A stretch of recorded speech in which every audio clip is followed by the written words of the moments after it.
কেইদিনমান আগতে পাকলংকাম পিকনিক খাবলৈ গৈছিলোঁ কাৰ্বি আংলঙৰ আৰু তাৰ ভিডিঅ' আপোনালোকৰ তাত শ্বেয়াৰ কৰিছিলোঁ ৱাটাৰফলৰ আৰু সেই মাৰ্কেটতে পিকনিক স্পটৰ ওচৰত মাৰ্কেটত কিছুমান বস্তু পোৱা যায় স্থানীয় লোকে আপোনাৰ তাৰ লোকেল মানুহে এইবিলাক বিক্ৰী কৰি আছিলে তাৰে এইটো চাওকচোন কিমান ধুনীয়া কলডিল একদম ফ্ৰেছ দেখা পাই আছে কেঁচা হালধি তাৰপিছত বিভিন্ন টাইপৰ কচু নেমু টেঙা তাৰপিছত কমলা টেঙা আৰু বিভিন্ন টাইপৰ যিবিলাক থলুৱা সামগ্ৰী হয়তো এইবিলাক কিছুমান বস্তু আমাৰ টাউনৰ এৰিয়াত দেখিবলৈ পোৱা নাযায় এনেকুৱা কচু শাক তাৰপিছত বিভিন্ন টাইপৰ জলকীয়া এই বাইদেউজনী লৈ পেলাই বহিছে ভোট জলকীয়া আছে তাৰপিছত একদম কণ জলকীয়াবিলাক আছে আৰু বিভিন্ন টাইপৰ কিছুমান চিড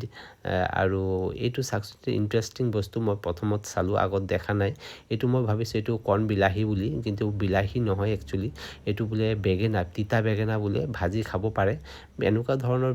কচু বিভিন্ন টাইপৰ কচু আছে অৱশ্যে ইমান ধৰণৰ কচুৰ বিষয়ে মোৰ আইডিয়াও নাই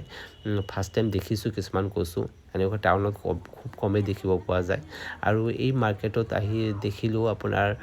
পৰ্কো বিক্ৰী কৰি আছে যাৰ ইচ্ছা পৰ্কবিলাক ভাজি খাব পাৰে